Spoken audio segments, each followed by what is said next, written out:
ಓಂ ನಾನುಮಾನಂ ಅತಚ್ಛಬ್ದಾತ್ ಓಂ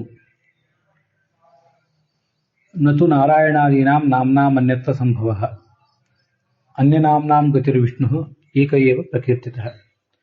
1ನೇ ಅಧ್ಯಾಯದ 3ನೇ ಪಾದದ 3ನೇ ಸೂತ್ರ.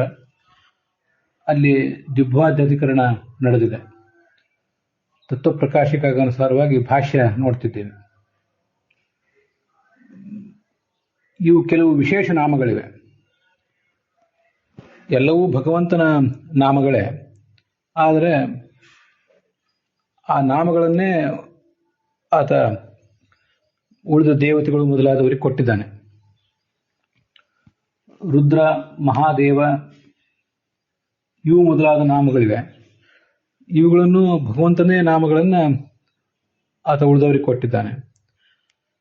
ಅದರಲ್ಲೇ ಕೆಲವು ವಿಶೇಷ ನಾಮಗಳಿವೆ. ಮತ್ತೆ ಚತುರ್ಮುಖ, ಶತಾನಂದ, ಪದ್ಮಭೂಹು ಅನ್ನುವುದು ಇದು ಚತುರ್ಮುಖ ಬ್ರಹ್ಮನಿಗೆ ಸಂಬಂಧಪಟ್ಟಂಥ ನಾಮಗಳು, ವಿಶೇಷ ನಾಮಗಳು. ಅದನ್ನ ಚತುರ್ಮುಖನಿಗೆ ಕೊಟ್ಟಿದ್ದಾನೆ. ಉಗ್ರ, ಭಸ್ಮಧರ, ನಗ್ನ, ಕಪಾಲಿ ಅನ್ನುವುದನ್ನೆಲ್ಲ ಶಿವನಿಗೆ ಕೊಟ್ಟಿದ್ದಾನೆ ಅಂತಿಷ್ಟು ಬಂದಿದೆ. ವಿಶೇಷ ನಾಮಗಳು ಎಲ್ಲವೂ ಭಗವಂತನ ನಾಮಗಳೇ. ರುದ್ರ, ಉಗ್ರ, ಭಸ್ಮಧರ ಎಲ್ಲವೂ ಭಗವಂತನ ನಾಮಗಳೇ. ಅವನ್ನೇ ರುದ್ರ, ಮಹಾದೇವ ಮೊದಲಾದವುಗಳನ್ನ ರುದ್ರಾದಿಗಳಿಗೆ ಕೊಟ್ಟಿದ್ದಾನೆ. ಅದರಲ್ಲೂ ವಿಶಿಷ್ಟವಾಗಿ ಉಗ್ರ, ಭಸ್ಮಧರ, ನಗ್ನ, ಕಪಾಲಿ ಮೊದಲಾದ ನಾಮಗಳನ್ನ ಅವನು ರುದ್ರಾದಿಗಳಿಗೆ ಕೊಟ್ಟಿದ್ದಾನೆ ಅಂತ ಈ ಬ್ರಹ್ಮಪುರಾಣ ಹೇಳ್ತದೆ. ವಿಶೇಷ ನಾಮಾನಿ ದದೌ ಸ್ವಕೀಯಾನ್ಯಪಿ ಕೇಶವ. ಅವೆಲ್ಲ ಸ್ವಯಂ ಭಗವಂತನದೇ ನಾಮಗಳು, ತನ್ನದೇ ಆದ ನಾಮಗಳನ್ನು ಬೇರೆಯವರಿಗೆ ಕೊಟ್ಟಿದ್ದಾನೆ ಅಂತ. ಅಲ್ಲಿ ಈ ಭಸ್ಮಧರ ಇತ್ಯಾದಿ ಶಬ್ದಗಳು ಭಗವಂತನನ್ನು ಹೇಗೆ ಹೇಳ್ತವೆ? ತನ್ನದೇ ಆದ ನಾಮಗಳು ಅಂತ ಆದಮೇಲೆ ಅವುಗಳನ್ನೇ ರುದ್ರಾದಿಗಳಿಗೆ ಕೊಟ್ಟಿದ್ದಾನೆ ಅಂತ ಆದಮೇಲೆ ಅದು ಹೇಗೆ ಭಗವಂತನನ್ನು ನಾವು ಹೇಗೆ ಹೇಳ್ತವೆ ಅಂತ ಅನ್ನೋದನ್ನು ನೋಡ್ತಿದ್ದೀವಿ. ಭಸ್ಮಧರ ಅನ್ನೋದನ್ನು ಕಳೆದ ದಿವಸ ನೋಡಿದ್ದೀವಿ. ಉಗ್ರ ಅನ್ನೋದನ್ನು ನೋಡಿದ್ದೀವಿ. ಅಲ್ಲಿ ಉಗ್ರ ಅನ್ನೋದಕ್ಕೆ ಉಚ್ಚ ಸಮವಾಯಿ ಅಂತ ಧಾತು, ಅದು ಪುಷಾದಿ ಗಣದ ಧಾತು. ಅದಕ್ಕೆ ಸಮವಾಯ ಅಂದ್ರೆ ಸಂಘಾತ, ಸಮವಾಯ ಅಂದ್ರೆ ಸಂಗಮ, ಮಿಶ್ರಣ, ಒಂದ್ ಕಡೆ ಸೇರಿಸುವುದು ಅಂತ ಅದರ ಅರ್ಥ. ಅಲ್ಲಿ ಉಚ್ಚತಿ ಅಂದ್ರೆ ಎಲ್ಲರನ್ನೂ ಒಂದ್ ಕಡೆ ಸೇರಿಸ್ತಾನೆ ಅಥವಾ ಸೇರಿಸುವುದು ಅಂತ ಈಗ ಅರ್ಥ ಆಗಬಹುದು. ಮುಂದೆ ರಕ್ ಅಂತ ಅನ್ನೋದೊಂದು ಪ್ರತ್ಯಯ ಪಾಣಿನಿ ವ್ಯಾಕರಣದ ಪ್ರಕಾರ ಅಂತ ಹಿಂದಿ ದಿವಸ ನೋಡಿದ್ವಿ. ಆಚಾರ್ಯ ಸಮ್ಮತವಾಗುವ ನಿಷ್ಪತ್ತಿಯನ್ನು ಕಳೆದ ದಿವಸ ಅಲ್ಲಿ ನೋಡ್ಲಿಕ್ಕಾಗಿರ್ಲಿಲ್ಲ. ಅದಕ್ಕೆ ನಿಜಂತ ಅಲ್ಲಿ ಇಟ್ಕೋಬೇಕೋ ಬೇಡೋ ಅಂತ ಅನ್ನೋದನ್ನ ಪೂರ್ಣ ತೀರ್ಮಾನ ಮಾಡ್ಲಿಕ್ಕೆ ಆಗೋದಿಲ್ಲ. ಸಮವಾಯ ಅಂದ್ರೆ ಒಂದು ಕಡೆ ಇರುವುದು, ಉಚ್ಯತಿ ಅಂದ್ರೆ ಒಂದ್ ಕಡೆ ಇರ್ತಾನೆ ಅಂತ ಅರ್ಥ. ಹಾಗರ್ಥ ಇಟ್ಕೊಂಡಾಗ ನಿಜಂತ ಭಗವಾನ್ ಉಚ್ಯತಿ, ವಿಷ್ಣು ಉಚ್ಯತಿ ಅಂದ್ರೆ ಒಂದ್ ಕಡೆ ಇರ್ತಾನೆ ಅಂತ ಅರ್ಥ. ವಿಷ್ಣು ಓಚಯತಿ ಅಂದ್ರೆ ಮುಕ್ತಿಯಲ್ಲಿ ಎಲ್ಲರನ್ನು ಒಟ್ಟುಗೂಡಿಸ್ತಾನೆ ಅಂತ ಅರ್ಥ. ಮತ್ತೆ ರಮಯತೆ, ರಮಯತೆ ಅಥವಾ ರಮಯತಿ, ಎಲ್ಲ ಮುಕ್ತ ಜೀವರನ್ನು ಕೂಡ, ಎಲ್ಲ ಜೀವರನ್ನು ಕೂಡ, ಸಾತ್ವ ಭಗವದ್ಭಕ್ತರಾದ ಜೀವರನ್ನ ಮುಕ್ತವು ಓಚಯತಿ ರಮಯತಿ ಚ ಅಥವಾ ಉಗ್ರಹ ಅಂತ ಹೀಗೆ ಅದಕ್ಕೆ ನಿಷ್ಪತ್ತಿ ತೋರಿಸ್ಬೋದು. ಕೇವಲ ರಕ್ ಪ್ರತ್ಯಯ ಅಂತ ಇಟ್ಕೊಳ್ಳೋ ಬದಲು ಇದೊಂದನ್ನ ಹೇಳಬೇಕಾಗಿತ್ತು ಕಳೆದ ದಿವಸ, ಅದನ್ನ ಬಿಟ್ಟಿದ್ದೆ. ಮತ್ತೆ ಕೃತ್ಯಾತ್ಮಕ ವಿನಂ ದೇಹಂ ಯಥೋ ವಸ್ತೆ ಪ್ರವರ್ತಯನ್. ವಸ್ತೆ ಅಂತ ಏನಿದೆ, ಹೊಸ ನಿವಾಸೆ ಅನ್ನೋ ಧಾತು ಒಂದಿದೆ. ಹಾಗೆ ಹೊಸ ಆಚ್ಛಾದನೆ ಅಂತ ಒಂದು ಧಾತು ಇದೆ. ಅದು ಹೊಸ ಆಚ್ಛಾದನೆ ಅಂತ ಧಾತು ಇಟ್ಕೊಂಡ್ರೆ ಅದು ಸಕರ್ಮಕ ಆಗ್ತದೆ. ಬರೀ ಹೊಸ ನಿವಾಸ ಅಂತ ಇಟ್ಕೊಂಡ್ರೆ ಅದು ಅಕರ್ಮಕ ಆಗ್ತದೆ ಅಂತ ಅನ್ನೋದನ್ನು ನಾನು ಹೇಳಿದ್ದೆ. ಅದು ವಿಷಯ ಸರಿನೇ. ವಾಕ್ಯಾರ್ಥ ವಿವರಣ ಟಿಪ್ಪಣಿಯಲ್ಲಿ 32ನೇ ಪುಟದಲ್ಲಿ ವಸ್ತೆ ಅಂದ್ರೆ ಹೊಸ ನಿವಾಸ ಗತ್ಯೋಹ ಅಂತಿರೋದ್ರಿಂದ ಧಾತುವಿಗೆ ವಸತಿ ಅಂತಾನೆ ಅರ್ಥ ಅಂತ ಅವರು ಬರೆದಿದ್ದಾರೆ, ದೊಡ್ಡವರು ಬರೆದಿದ್ದ ಅರ್ಥ. ಅಲ್ಲಿ ವಸ್ತೆ ಅಂತ ಅನ್ನೋದಕ್ಕೆ ನಿವಾಸ ಮತ್ತು ಗತಿ ಅಂತ ಎರಡೂ ಅರ್ಥ ಇರೋದ್ರಿಂದ ನಿವಾಸ ಅನ್ನೋ ಅರ್ಥದಲ್ಲಿ ಪ್ರಾಯ ಅಕರ್ಮಕ ಆಗ್ತದೆ, ಗತಿ ಅಂತ ಅರ್ಥ ಇರುವಾಗ ಸಕರ್ಮಕ ಆಗ್ತದೆ. ಹಾಗೆ ಕೃತ್ಯಾತ್ಮಕ ವಿನಂ ದೇಹಂ ವಸ್ತಿ ಅಂದ್ರೆ ಅದನ್ನ ಪ್ರವೇಶಿಸಿದ್ದಾನೆ ಅಂತ ಹೀಗೊಂದು ಅರ್ಥನೂ ಕೂಡ ಅಲ್ಲಿ ತಿಳ್ಕೋಬಹುದು. ಹಾಗೆ ತಿಳ್ಕೊಂಡಾಗ ಹೊಸ ಆಚ್ಛಾದನೆ ಅಂತ ಇಟ್ಕೊಳ್ಳದೆ ಹೋದ್ರು ಗತಿ ಅನ್ನೋ ಅರ್ಥದಿಂದಲೂ ಅದಕ್ಕೆ ಇದಂ ದೇಹಂ ಕೃತ್ರಿಂ ವಸ್ತೆ ಇತಿ ಕೃತ್ಯವಾಸಾಹ. ಕೃತ್ಯಂ ಆಚ್ಛಾದಯತಿ ಅಂತ ಅರ್ಥ ಇಟ್ಕೊಂಡ್ರು ಅದು ತಪ್ಪಲ್ಲ. ಅಂತೂ ಅದನ್ನು ಸಕರ್ಮಕ ಅಂತ ಮಾಡಬೇಕಾದ್ರೆ ಗತಿ ಅನ್ನುವ ಅರ್ಥದ ಧಾತು ಅಥವಾ ಆಚ್ಛಾದನೆ ಅನ್ನುವ ಅರ್ಥದ ಧಾತುವನ್ನು ಇಟ್ಕೊಂಡ್ರೆ ಅದು ವಸ್ತೆ ಅಂತ ಹೀಗಾಗ್ತದೆ. ಅದೊಂದನ್ನ ಕಳೆದ ದಿವಸ ಹೇಳಿದ್ದೆ, ಆದರೂ ಮತ್ತೆ ಈಗ ಇನ್ನೊಂದ್ಸರಿ ಹೇಳಬೇಕು ಅಂತ ಕಾಣಿಸ್ತು, ಅದಕ್ಕೆ ಹೇಳಿದ್ದೀನಿ. ಉಗ್ರಹ, ಕೃತ್ಯವಾಸ ಆಯಿತು, ಉಗ್ರ ಆಯಿತು, ಭಸ್ಮಧರ ಅನ್ನೋದನ್ನು ನೋಡಿದ್ದೀವಿ. ಮುಂದೆ ನಗ್ನ ಅನ್ನುವಂಥ ಶಬ್ದ. ನಗ್ನ ಅನ್ನೋ ಶಬ್ದ ಇದು ಶಿವನನ್ನು ಹೇಳ್ತದೆ. ಶಿವನನ್ನು ಬಿಟ್ಟು ಬೇರೆ ದೇವತೆಗಳು ಯಾರು ನಗ್ನರಾಗಿರೋದಿಲ್ಲ, ಅದು ನಮ್ಗೆ ಗೊತ್ತಿದೆ. ಆದ್ರಿಂದ ಶಿವನ ಭಗವಂತನದೇ ಆದ ನಾಮ, ಆದರೂ ಶಿವನಿಗೆ ಅದನ್ನು ವಿಶೇಷವಾಗಿ ಕೊಟ್ಟಿದ್ದಾರೆ. ಈಗಿನ ವ್ಯಾಕರಣದಲ್ಲಿ ಅದು ನಗ್ನ ಅಂದ್ರೆ ತ ಪ್ರತ್ಯಯಾಂತವಾದ ಶಬ್ದ. ನಜ ಅಂತ ಧಾತು, ನಜ ಧಾತುವಿಗೆ ಮುಂದೆ ತ ಪ್ರತ್ಯಯ ಬಂದಿದೆ, ನ ಆಗಿದೆ. ಅದು ಪ್ರಸನ್ನ ಅಂತೆಲ್ಲ ಹೀಗಾಗ್ತವೆ ಕೆಲವು, ಆ ಥರ ಇದು ಕೂಡ ನಗ್ನ ಅಂತ ಹೀಗಾಗಿದೆ.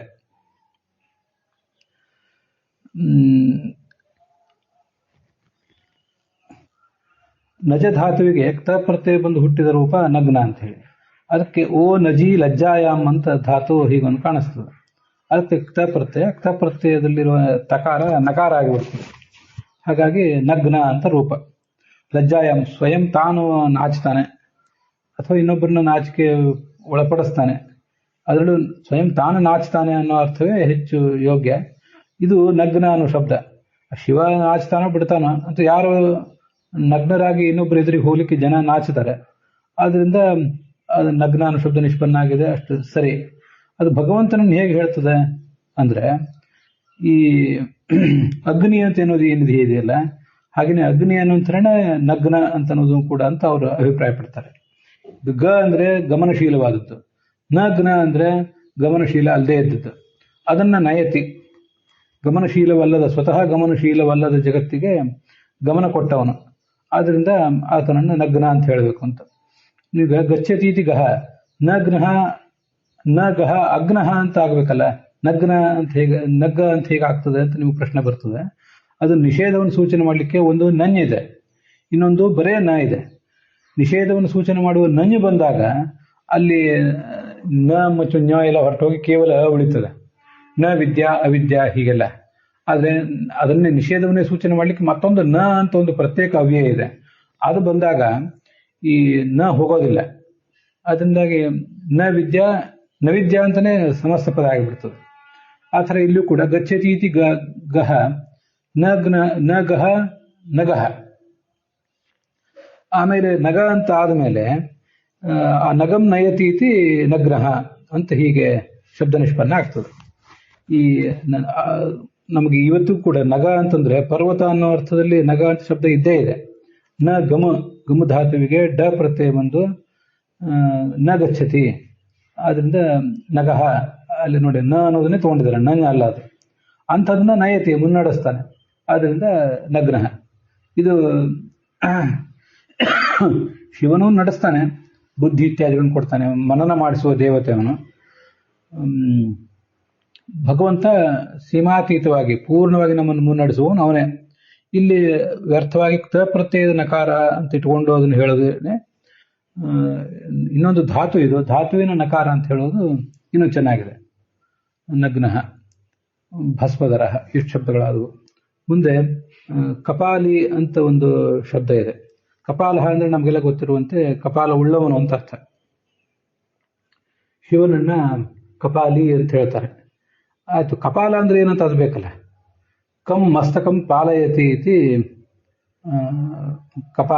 ಕಪಾಲಃ ಅಂತದು ಪುಲ್ಲಿಂಗ ಮತ್ತು ನಪುಂಸಕಲಿಂಗ ಎರಡೂ ಲಿಂಗದಲ್ಲೂ ಇರುವಂತಹ ರೂಪ. ಈ ಕಪಾಲ ಅಂದ್ರೆ ತಲೆಬುರುಡೆ. ಆ ತಲೆಬುರುಡೆ ಅನ್ನೋದು ನಮ್ಮ ಮೆದುಳನ್ನ ಕಾಪಾಡ್ತದೆ. ಒಳಗಿರುವ ಬ್ರೇನ್ ಏನಿದೆ, ಬ್ರೇನಿಗೇನು ತೊಂದರೆ ಆಗದೆ ಇರುವಂತೆ, ಧಕ್ಕೆ ಆಗದೆ ಇರುವಂತೆ ಮೆದುಳು ನಮ್ಮ ಮೇಲಿನ ತಲೆಬುರುಡೆ ರಕ್ಷಾ ಕವಚವಾಗಿ ಕಾಪಾಡ್ತದೆ. ನಮ್ಗದೆಲ್ಲ ಗೊತ್ತಿದ್ದೇ ಇದೆ.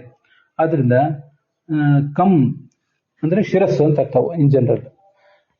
ಅದನ್ನ ಪಾಲ ಇದೆ, ಆದ್ರಿಂದ ಕಪಾಲ, ಪಾಲಧಾತು, ಅದಕ್ಕೆ ಅಣುಪ್ರತ್ಯಯ ಬಂದು ಕಪಾಲ ಅಂತ ಹೀಗಾಗಿದೆ.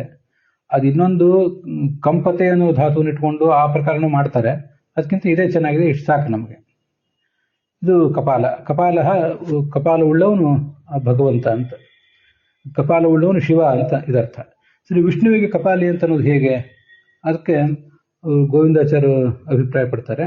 ಕ ಅಂದ್ರೆ ಬ್ರಹ್ಮ, ಅವನನ್ನ ಪಾಲ ಅಂದ್ರೆ ಲಕ್ಷ್ಮಿ, ಅವನನ್ನ ಪಾ ಅಂದ್ರೆ ರಕ್ಷಿಸುವಂಥ ಲಕ್ಷ್ಮೀದೇವಿ ಕಪಾ. ಅವಳಿಗೂ ಕೂಡ ಅಲ ಅಂದ್ರೆ ಭೂಷಣನಾದವನು ಅಂತ ಹೀಗೆ ಅರ್ಥ ಅವ್ರು ಹೇಳ್ತಾರೆ ಕಪಾಲಿ ಅಂತ ಹೇಳಿ. ಅದು ಸರಿಯೇ, ಅದಕ್ಕೆ ಭೂಷಣನಾದವನು ಮತ್ತು ಅಲ ಅಂತಾನೆ ಧಾತುನೇ ಇದೆ. ಆದ್ದರಿಂದ ಅವಳಿಗೆ ಪರ್ಯಾಪ್ತನಾದವನು ಹೀಗೆಲ್ಲ ಧಾತು ಇದೆ. ಆದ್ದರಿಂದ ಕಪಾಲ ಅನ್ನೋ ಶಬ್ದ ಹೀಗೆ ನಿಷ್ಪನ್ನ ಆಗ್ತದೆ. ಅದನ್ನು ಇಟ್ಕೊಳ್ಳೋದಲ್ಲದೆ ಇನ್ನೊಂದು ಥರ ಇಟ್ಕೋಬಹುದು. ಅವ್ರು ಹೇಳಿದ ಮೇಲೆ ನಮಗದು ಗೊತ್ತಾಗ್ತು. ಅದೇನು ಅಂದರೆ ಕಂಪಾತೀತಿ, ಕ ಅಂದ್ರೆ ಬ್ರಹ್ಮ, ಅವನನ್ನ ಪಾ ಅಂದ್ರೆ ಪಾಲನೆ ಮಾಡುವಂಥ ಲಕ್ಷ್ಮೀದೇವಿ. ಆ ಲಕ್ಷ್ಮಿ ಕಪಾ ಆಲಿ ಯಶ ಸಹ ಕಪಾಲಿಹಿ ಅಂತ ಇದು ನಂದೊಂದು ಅರ್ಥ. ಆಲಿ ಅಂದ್ರೆ ಸಖಿ ಅಂತ ಅರ್ಥ. ಅಲಿ ಮತ್ತು ಆಲಿ ಅಂತ ಎರಡೂ ಶಬ್ದಗಳು ಕೋಶದಲ್ಲಿದ್ದಂತೆ ಕಾಣಿಸ್ತವೆ. ಯಾರಿಗೆ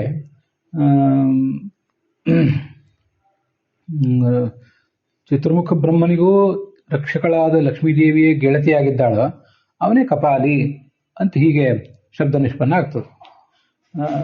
ಆದ್ದರಿಂದ ನಾನು ಹಿಂದೆ ಹೇಳಿದಂತೆ ಭಸ್ಮಧರ, ಕಪಾಲಿ ಇತ್ಯಾದಿ ಎಲ್ಲ ಶಬ್ದಗಳಿಂದ ಲಕ್ಷ್ಮೀನಾರಾಯಣರನ್ನು ಒಟ್ಟಿಗೆ ತೋಳಿಕ್ ಸಾಧ್ಯ.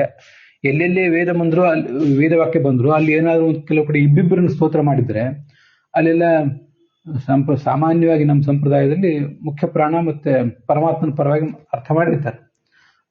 ನನ್ನ ದೃಷ್ಟಿಯಲ್ಲಿ ಅದು ಎರಡನೇ ಅರ್ಥ. ಲಕ್ಷ್ಮೀನಾರಾಯಣ ಪರವಾಗಿ ಮೊದಲನೇ ಅರ್ಥ ಹೇಳಬೇಕು, ಆಮೇಲೆ ಮುಖ್ಯ ಪ್ರಾಣ ಮತ್ತು ಪರಮಾತ್ಮನ ಪರವಾಗಿ ಅರ್ಥ ಹೇಳಬೇಕು. ಹೀಗೆ ಕಪಾಂ ಅಲತೀತಿ ಕಪಾಲಿ, ಅವಳಿಗೆ ಆಲಯತಿ ಅಂದ್ರೆ ಆಲಯತಿ ಅಥವಾ ಅಲತಿ, ಅವಳಿಗೂ ಭೂಷಣನಾದವನು, ಅವಳನ್ನು ಅಲಂಕರಿಸಿದವನು. ಇದು ಗೋವಿಂದಾಚಾರ್ಯ ಹೇಳಿದ ಅರ್ಥ.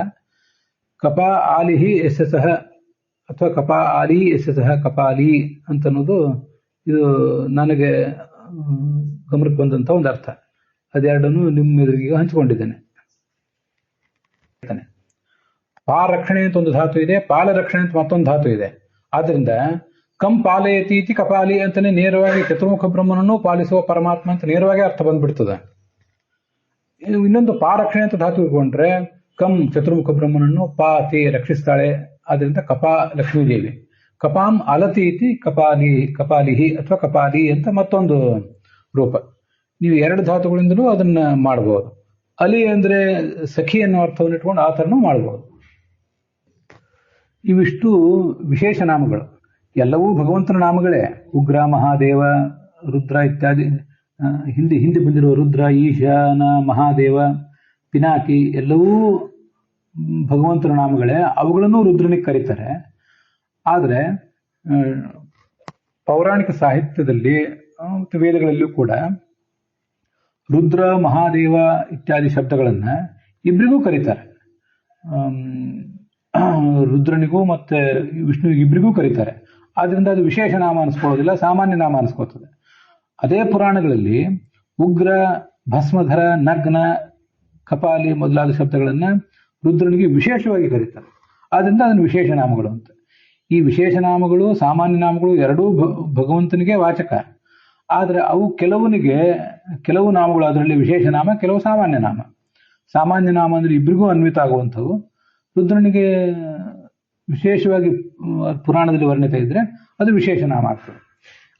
ಅದರಿಂದ ನಾವು ಗಮನಿಸ್ಬೇಕೇನೆಂದ್ರೆ ವಿಶೇಷ ನಾಮ ಮತ್ತು ಸಾಮಾನ್ಯ ನಾಮ ಯಾವುದು ವಿಶೇಷ ನಾಮ, ಯಾವುದು ಸಾಮಾನ್ಯ ನಾಮ ಗೊತ್ತಾಗಬೇಕಾದ್ರೆ ಎಲ್ಲಾ ಥರದ ವೇದಗಳು, ಎಲ್ಲಾ ಥರದ ಉಪನಿಷತ್ತುಗಳು, ಅದರದ್ದೆಲ್ಲದ್ರದ್ದು ಕೂಡ ನಾವು ಪರಿಚಯ ಇರಬೇಕಾಗ್ತದೆ. ಆವಾಗಲೇ ನಮಗೆ ವಿಶೇಷ ನಾಮ ಯಾವುದು, ಸಾಮಾನ್ಯ ನಾಮ ಯಾವುದು ಅಂತ ಗೊತ್ತಾಗ್ತದೆ. ಇಲ್ಲದೆ ಹೋದ್ರೆ ಎಲ್ಲವೂ ಭಗವಂತನಿಗೆ ಮೂಲವಾಗಿ ಎಲ್ಲವೂ ಭಗವಂತನನ್ನೇ ಹೇಳ್ತವೆ ಅಂತ ಅಷ್ಟು ಮಾತ್ರ ನಮಗೆ ಗೊತ್ತಿರ್ತದೆ. ಇದು ಈ ಥರ. ಇಷ್ಟ ಆದರೂ ಕೂಡ ಕೆಲವು ಸರಿ ಅವತಾರ ಮಾಡಿದಾಗ ಅವರಿಗೇನೆ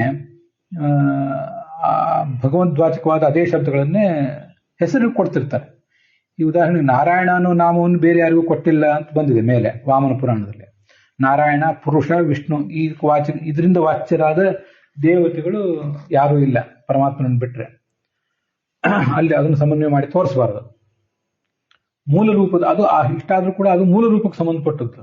ಮೂಲ ರೂಪದಲ್ಲಿ ಈ ಮುಖ್ಯ ಪ್ರಾಣನಿಗೆ ವಾಸುದೇವ ಅಂತ ಹೆಸರು ಇರೋದಿಲ್ಲ. ಆದ್ರೆ ಅವತಾರ ಮಾಡಿದಾಗ ಮತ್ತೆ ಅವನಿಗೆ ವಾಸುದೇವ ಅಂತ ಹೆಸರು ಬರಬಹುದು. ಅದನ್ನು ಕೂಡ ಗಮನಿಸಬೇಕು. ಮತ್ತೆ ಅವತಾರ ರೂಪದಲ್ಲಿ ಅಷ್ಟೇ ಅಲ್ಲ, ನಾವು ಕೂಡ ಅನೇಕ ಜನರು ನಾರಾಯಣ, ವಾಸುದೇವ, ಪುರುಷೋತ್ತಮ ಅಂತ ಹೀಗೆಲ್ಲ ಹೆಸರು ಇಟ್ಕೋತೀವಿ. ಈ ತರ ಹೆಸರು ಇಟ್ಕೊಳ್ಳೋದು ಕರೀಲಿಕ್ಕೋಸ್ಕರ. ಇದನ್ನು ಗಮನಿಸಬೇಕು. ನಮಗೆ ನಿಮಗೆ ಅದು ಕೇವಲ ಕರೀಲಿಕ್ಕೆ ಮಾತ್ರ, ಜನಸಾಮಾನ್ಯರಿಗೆ. ದೇವತೆಗಳು ಕೂಡ ಅವತಾರ ಮಾಡಿ ಬಂದಾಗ ಹೆಸರುಗಳು ಕರೀಲಿಕ್ಕೆ ಮಾತ್ರ. ಆದರೆ ದೇವತೆಗಳಿಗೆ ಮೂಲ ರೂಪದಲ್ಲಿ ಈ ರುದ್ರ, ಮಹಾದೇವ, ಈಶಾನ, ಪಿನಾಕಿ ಮೊದಲಾದದ್ದು ರುದ್ರನಿಗೂ ವಿಷ್ಣುವಿಗೂ ಸಮಾನ ನಾಮಗಳು ಮೂಲ ರೂಪದಲ್ಲಿ. ಮತ್ತೆ ಉಗ್ರ, ಭಸ್ಮಧರ, ನಗ್ನ, ಕಪಾಲಿ ಮೊದಲಾದದ್ದು ಭಗವಂತಂದೇ ನಾಮ ಆದ್ರೂ ಶಿವನಿಗೆ ವಿಶೇಷವಾಗಿ ಶಿವನನ್ನು ಮೆನ್ಷನ್ ಮಾಡುವಾಗ ಬರುವಂಥ ನಾಮ. ಅಲ್ಲೇ ಇನ್ನೊಂದು ಶಬ್ದನ ಇಟ್ಕೋಬಹುದು, ಪಾರ್ವತೀಪತಿ ಅಂತ. ಪಾರ್ವತಿ ಅಂದ್ರೆ ಲಕ್ಷ್ಮೀದೇವಿ ಅಂತ ಅರ್ಥ ಮಾಡಿ ಅವನ ಪತಿ ಆದ್ರಿಂದ ವಿಷ್ಣು ಪಾರ್ವತೀಪತಿ ಅಂತ ಮಾಡಬಹುದು. ಆದ್ರೆ ಪಾರ್ವತೀಪತಿ ಅನ್ನೋದು ವಿಷ್ಣುವಿಂದೇ ನಾಮ ಆದ್ರೂ ರುದ್ರನನ್ನು ಹೇಳಲಿಕ್ಕೆ ಬೇಕು ಅಂತ ವಿಶೇಷವಾಗಿ ರುದ್ರನಿಗೆ ಕೊಟ್ಟಿದ್ದಾನೆ. ಅದನ್ನ ಮುಖ್ಯ ಪ್ರಾಣ, ಚತುರ್ಮುಖ ಬ್ರಹ್ಮ ಮೊದಲಾದವರಿಗೆ ಕೊಟ್ಟಿಲ್ಲ. ಹೀಗೆ ವಿಶೇಷವಾಗಿ ಕೊಡದೆ ಹೋದ್ರೆ ಸಮಸ್ಯೆ ಏನಾಗ್ತದಂದ್ರೆ, ಯಾವ ಪುರಾಣವನ್ನು ಓದುವಾಗ ಯಾರು ಏನು ಅಂತ ಅವ್ರನ್ನು ತಿಳ್ಕೋಬೇಕಲ್ಲ. ಪುರಾಣ ಓದಿದಾಗ ಅಜ್ಞಾನಿಗಳಿಗೆ ಭ್ರಾಂತಿ ಬರೋದು ಆ ಕಡೆ ಇರಲಿ, ಜ್ಞಾನಿಗಳಿಗೂ ಸರಿಯಾದ ಜ್ಞಾನ ಬರದೆ ಹೋದ್ರೆ. ಅದಕ್ಕಾಗಿ ವಿಶೇಷ ನಾಮಗಳನ್ನು ಕೊಡುವುದು ಯಾತಕ್ಕಾಗಿ? ವ್ಯವಹಾರಕ್ಕಾಗಿ. ಅವರದನ್ನು ತಿಳ್ಕೊಂಡು ಅರ್ಥ ಮಾಡ್ಕೋಬೇಕು ಅನ್ನೋ ಕಾರಣಕ್ಕಾಗಿ. ಅದಕ್ಕಾಗಿ ಈ ಸಾಮಾನ್ಯ ನಾಮ, ವಿಶೇಷ ನಾಮ ಅಂತ ವ್ಯವಸ್ಥೆ ಇದೆ. ಅಲ್ಲಿಗೆ ಇವತ್ತಿನ ಈ ಭಾಗ ಸಮಾಪ್ತ ಆಗಿದೆ.